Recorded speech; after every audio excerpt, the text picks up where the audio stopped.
on s'est dit c'est le moment d'organiser une rencontre entre plusieurs personnes qui réfléchissent autrement à la question du pouvoir. Mais qui ne disent pas il faut plus de pouvoir, qui disent il faut du pouvoir autrement. Du pouvoir avec, du pouvoir d'agir pour tous. Et il y a des psys, il y a des chefs d'entreprise, il y a des gens qui sont des politiques et qui réfléchissent au sein même du monde politique. Il y a des chercheurs, il y a des gens qui cherchent. Créer un événement pour ancrer dans la matière cette question qui est comment les gens peuvent se réapproprier leur pouvoir d'agir pour aller vers un monde meilleur, contribuer à une société plus désirable, à quelque chose de plus beau qui nous redonne de l'espoir.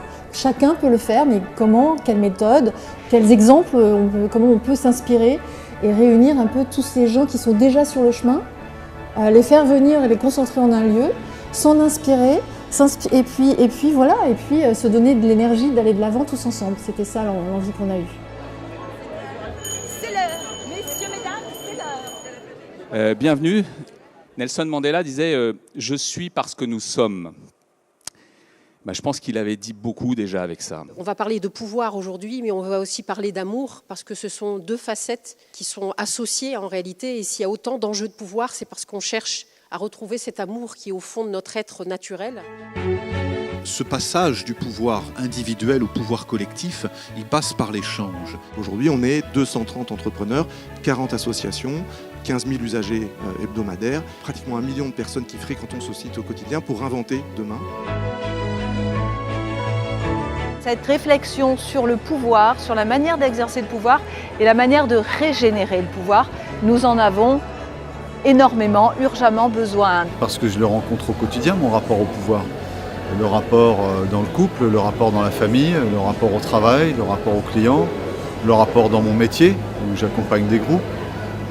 Donc à chaque fois, j'ai envie de dire depuis quelques mois, le fait de travailler là-dessus, ça m'aide à être beaucoup plus conscient de toutes les stratégies, même les micro-stratégies que je peux avoir pour obtenir quelque chose de la relation dans laquelle je suis.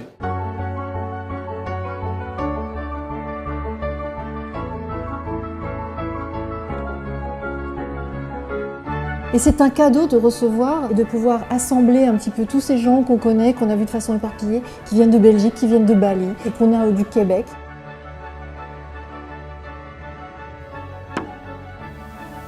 En continuant la respiration. Si vous voulez donner une vision à votre organisation, ce dont elle a véritablement besoin, il faut d'abord vous-même développer une vision pour vous-même.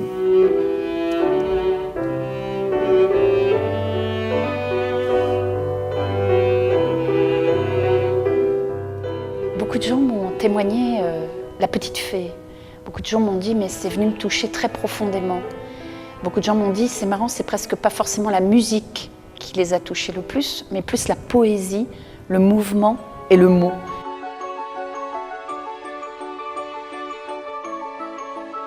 Dans un événement comme celui-ci, je pense que c'est important que le groupe, que chacun des participants qui viennent assister à un événement comme celui-ci, vive dans sa chair une expérience concrète de coopération.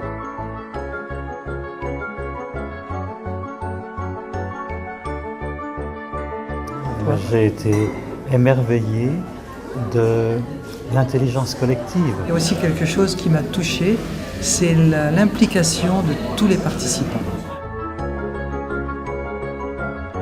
Avec les participants, ça a été un très beau moment d'émergence pendant l'atelier. Ils l'ont vécu avec à la fois une réelle présence, beaucoup de bienveillance, enfin à l'image des 2 jours qu'on vient de passer. J'ai beaucoup aimé participer aux ateliers et voilà, c'est toujours des moments où même à travers des expériences très courtes, on fait des découvertes très profondes.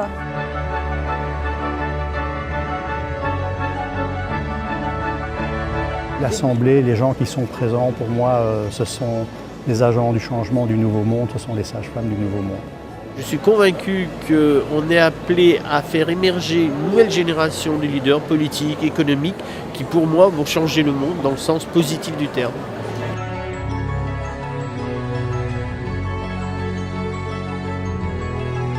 De ce temps, de la réflexion partagée, de nos questionnements aussi collectifs, c'est quelque chose qui ne nous est pas donné si souvent. Et j'ai eu envie de contribuer à cette initiative.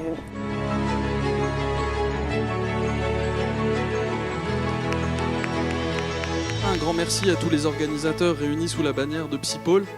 Un grand merci, un grand bravo, on peut les réapplaudir.